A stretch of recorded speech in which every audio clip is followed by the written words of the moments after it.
staring directly at the sun.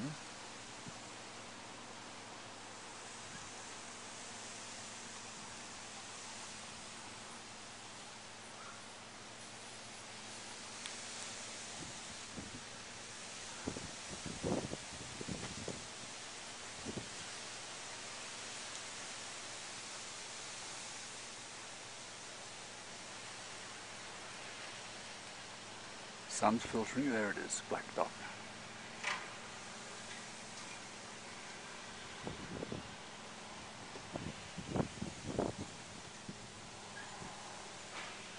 On again.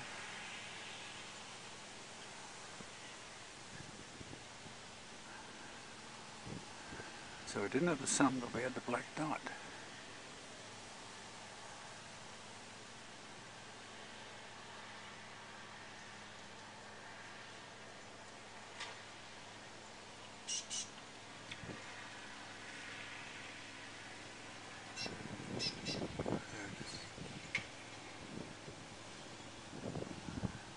In the center.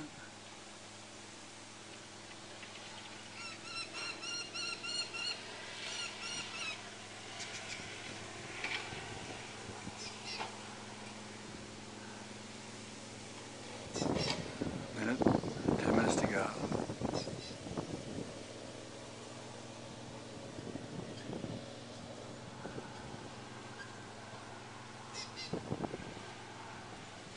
Then I realized I was going blind from the center out.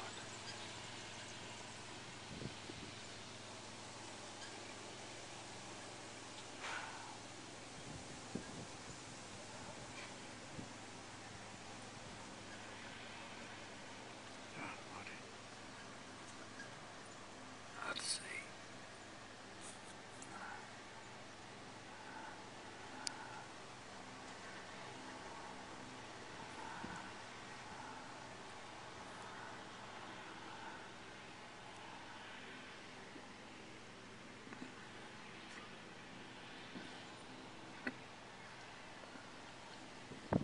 The clouds have reformed. It's now a very, very long distance to the blue sky for the sun. With a chance in a few seconds for a break.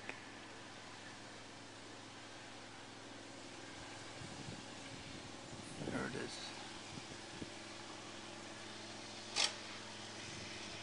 Nibiru.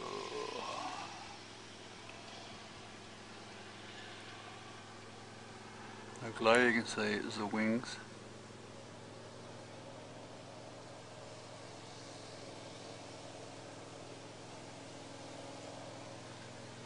Coming out again.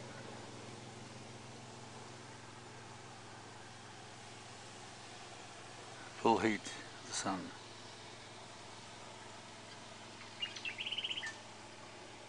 So it's lined up with the sun in an eclipse.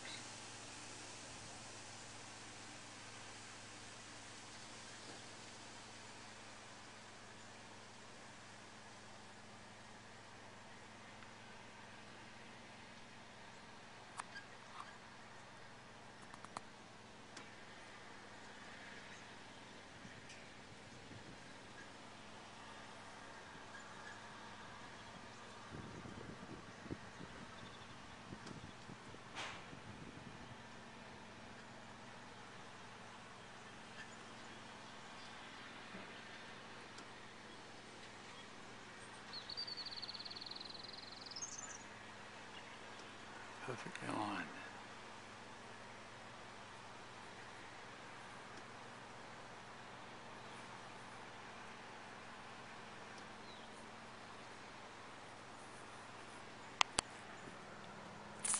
Oh yeah. Now this will make a ripping yarn.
RAS, Earth is entering a stream of solar wind blowing almost 500 kilometers s or 1.1 million mph. First contact on January 28 sparked tall curtains of light around the Arctic Circle. Harald Albrechtsen sends this picture of the display from Skulsfjord, Troms, Norway. At first there was little auroral activity, but being patient paid off, says Albrechtsen. He photographed the explosion of light using a Nikon D600 digital camera set at ISO 3200 ISO for 3 seconds. Arctic photographers, take note of those settings because more auroras are on the way.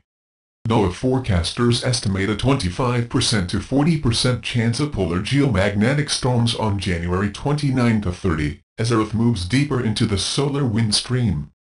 Active sunspot turns toward Earth. Big sunspot R1967 near the Sun's southeastern limb is crackling with solar flares. As January 29 unfolds, it is producing an average of one impulsive M-class explosion every 2 hours. Sam Freeland of the Lockheed Martin Solar and Astrophysics Lab produced this interest-compressed 12.5-hour movie of the active region. So far, none of the explosions has been Earth-directed, but future flares will be as the sunspot continues its slow turn toward our planet. NOAA forecasters have doubled the odds of a 10-class flare in the next 24 hours to 10%. Meanwhile, M-class flares seem almost certain as the crackling continues.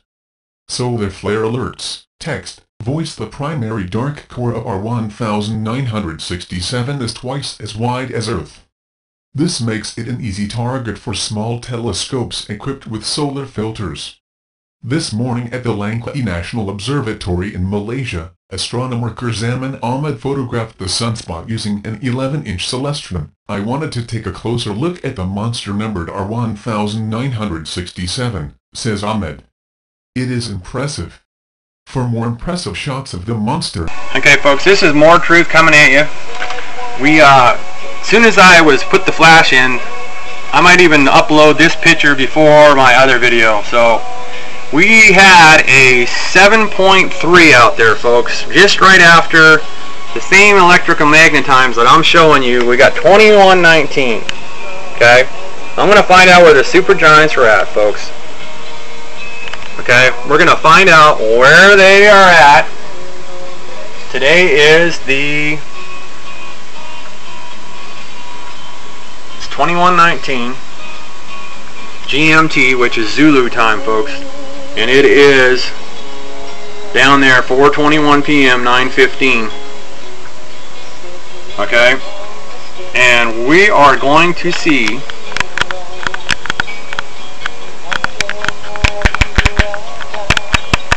what's going on, because we had a 7.3 and a 5.1. The 5.1 was what got me, and now we got a 7.3 down there, folks.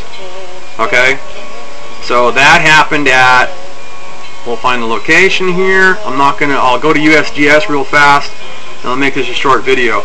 But we got a massive 7.3 out in New Zealand, pretty much around the same time, and you're going to see the video that I shot before this. I'll throw this on the internet first, folks. Holy cow, folks. This is a series, and we got a 7.3 and a 5.1 following it, and it's at the time that I am talking about that we are getting these massive quakes, and it's electrical magna, folks.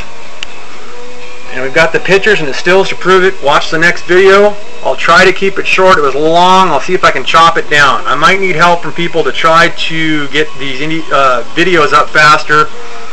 Get somebody that I can throw them to. We're non-profit, Beano Black LLP, and we at 2119, somewhere close around there. I'll bring the USGS thing up in a minute, but look at the massive 7.3, folks. It's been a long time since we had that big a quake. Well, not that long, but it's a big bugger, folks. Massive, massive, massive. It looks like it's down our brothers down there in New Zealand, folks. They've been getting their butts shook off for a long time. Now, people down there that live there, they say, well, we don't feel it too much. I don't know if that's all true, if someone's just trying to discount it or whatever. But we'll go to USGS. So this is the 15th, folks, 4:22 p.m. Central Time. And I just started trying to get ready to download the next video, folks. I'll put this out first. It was in Fiji, folks. pretty much that whole area down there, and it gets the bombardment from the triangulation. And we got a light problem again here, folks, because of the brightness. I've been trying to keep the drapes closed so I don't get these light flares in here. Alright, folks, so superheating and that Fuka fudge up doesn't help things out too much, folks. So I don't know if we'll list this as part of it, but we'll put holy cow on it, and we're getting the electrical magnet down, folks. And check the next video. Keep this one short and check the next one. It's kind of long, see if I can cut it down. But this happened right after I was going to upload the proof of the first holy cow, Elenin, sister's cousins. I can't even remember what I put on it for her name, folks. It's got a lot of views. I don't think it's going to go viral, but this stuff might eventually, because it's electrical magnet, folks, and it's the truth. Later, I'll upload this now. Like I say, it's 4:24 now, p.m. Central Time, and we got earthquakes, folks. 7.3. Let's get rid of this, go back to it coming around the earth, and there she is, older now. I'll get the solar, throw that on there, and the shell, and there you go, folks. Look at that, massive. Okay, that shell, that's not the sun, folks. It's too large. It's the supergiants, folks. The supergiants. That's a big solar hit. Well, if it is the sun, it's the sun and those massive flares that the supergiants and the sun are putting off. The sun is in the supergiants, folks. I can prove it to you. I got pictures of it, of actual data from astronomers, telescopes, and everything like that. That is a massive earthquake. 7.3. We'll get this up right away. Holy cow, folks. Holy cow. And we got electrical magnet, folks, caught on tape. We got the pictures to prove it. I'll upload those. It's kind of good that they haven't got totally uploaded, so my theory kind of stays to the middle shelf. We got the info, folks. Get online, check Bino Black's channel out, Bino Black's channel at YouTube, and also Supergiants Maine, folks. It's at Bino Black Webs. I think it's binoblack.webs.com. Alright, folks. 7.3 out for now. The holy cow is real, folks. Look at that massive solar, folks. Watch that solar shell come around. It's almost as big as Earth. 70 mass of supergiants, folks, the biggest star. 70 times the size of the sun. There's 100 of them. 4 times it's one of the smallest. Actually, it's like 2 point something. And there's even some that are 1 point. That means they're like an eighth bigger than the sun, okay? 100 of them. All the way up to 70 times the size of the sun, folks. It's electrical magnet. We got the pictures from down in Antarctica to prove it in the next video to also. So I'll try to edit it down. I talked too much and went to 30 minutes. This looks like about 6 or 7 minutes now. So 7.3 down in Fiji. I thought it was New Zealand when we started taping here, but it's Fiji. And also the South Sandwich Islands got a 5.1 right now. So, alright, so watch the Holy Cows. Holy Cow series, folks. Elenin. It's out there. It's not really the major cause, but it's all the electrical magnet in space, folks. And everything is getting lit up by the supergiant's light, folks, and the sun. Supergiants have been hiding behind the sun for a long time, folks, and we're getting close to them. Closer than we ever have in a long time, folks. The time clock, the Big Bang theory, and that'll be like the 3rd video that I'll come out with. So this one just really, all of a sudden, I just was going to load it, and I hit the earthquake thing, and bang, there she was. 7.3, same time. Same time, folks. An hour later than last time, so we'll see if it came around there or where the supergiants were on the next video. The next 2 or 3 videos. So keep watching on the video. 7.3 quaking out. For you, we have all these buoys offline right now. Most of them in the Atlantic Ocean, Europe. No one is going to get notified if there's a tsunami headed your way unless it's observed through an eye visual contact. And you see this all around the West Coast as well, all through Alaska and Canada. We only have these buoys that are out or further, and that are online. Let's click on a couple of these real quick. And even these are showing that there's some minor activity going on somewhere. Alright, now we do have this one buoy still in event mode over here, showing about almost a 2-meter swing. But as you see, folks, I want to let you know, and look, as you see here, they're almost all turned off except for maybe 4. In the video that I did earlier, all these buoys are still on. You know, Europe was down, and some of the buoys around the west coast was still on. But now, it's like they're dropping like flies, folks. Now, taking a look at the earthquakes real quick. You know, there's been a lot of activity since that 7-pointer and that 6.1 that I reported on earlier over in the Scotia Sea. But, you know, most of it's 3 to 4 pointers, 2-pointers, all over the place. You know, make sure you come over here to this link. Check on earthquakes every once in a while. We had a swarm of 5-pointers, almost a 6-pointer in the Ascension Island region. You see here we're at a 5.7, 5.6 Mid-Atlantic Ridge. And we do have 5.2 here, South Atlantic Ocean. So there's a lot of activity, folks, like 3 pages just for the 17th of earthquakes. Alright, now going over to the RSOE. I click on this thing right here, and it says, sorry, we have no imagery here. Oh yeah, well, then I zoom out.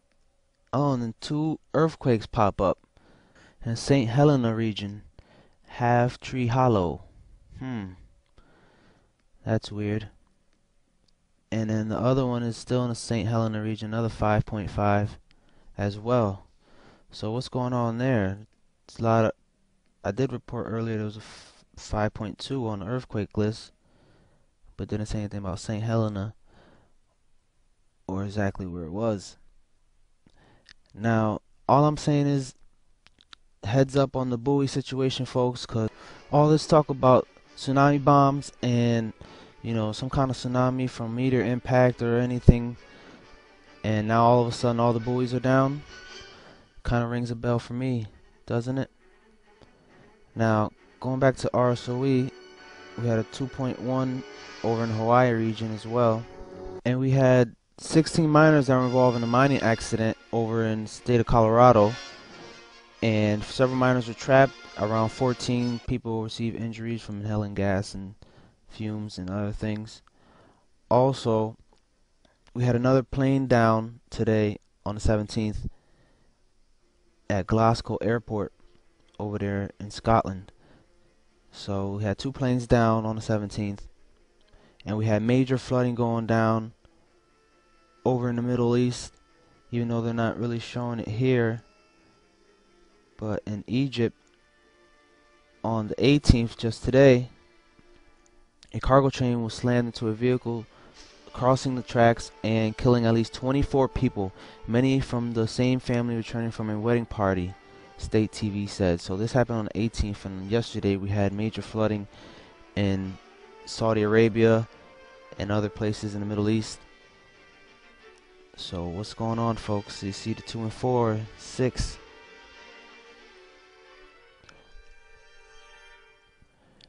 So a lot of things going on, folks. Heads up on that. A lot of earthquakes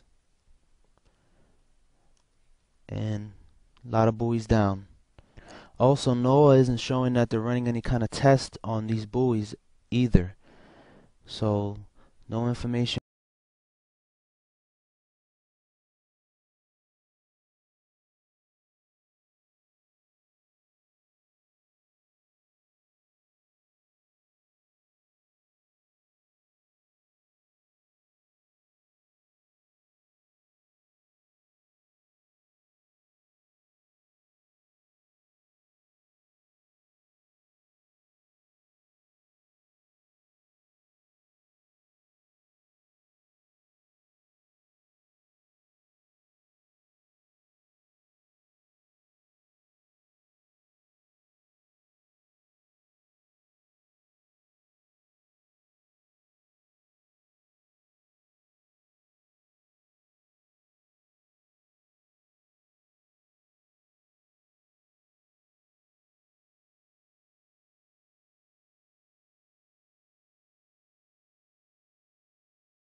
If there is a new world order, there must also be an old world order, which is very important to understand the new world order. The old world order was the feudal aristocratic system of kings, queens, dukes, counts and earls, whose property we were. They took our women in the prime noctus, or first rite on the first wedding night, and forced our women to sleep with the lord to spread their pharaonic genetics. They owned all the land, all the cattle, and had all the power, being enforced by their knights, who are now the police and the Blue Octagon Army. So you think they just left it all and just vanished? No. It was this old world order which became the new world order, because the aristocracy were having too many internal wars, where all of them wanted to be king or lord of the castle, and there were more and more of them. So it was decided that any one of them could be the king for a period of 4 years, elected by their slaves, the demos in Greek. And so democracy was born. And because there were too many uprisings and revolutions going on, they decided to become invisible and hide in secret Freemason lodges, being the reason that Freemasons are still attracted to swords, castles, ancient rituals and pharaonic symbols. Especially communism and the Russian Revolution became a real threat to them, killing all the royals and tsars. This is why in fact a counterpart had to be invented to defeat the threat, Nazism. And over these two, they had the Western world and privileged capitalism of their financial elite to finally defeat both communism and Nazism. And now they just smile and say, have a nice day. Next to this, there's also the highly organized Templars of Octagon and their base Switzerland, where all the money is.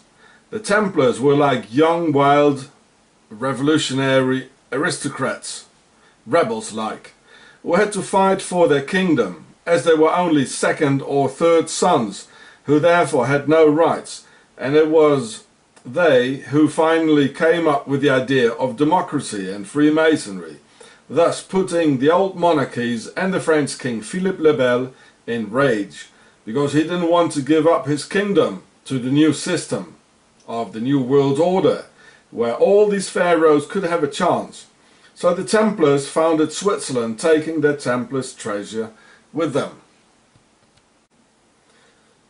And today we still belong to them as their slaves, and that is why we have a passport or ID with a number on it, being our registered slave number of the aristocracy, which we have to show every time their police knights of Octagon commands us to control the flock.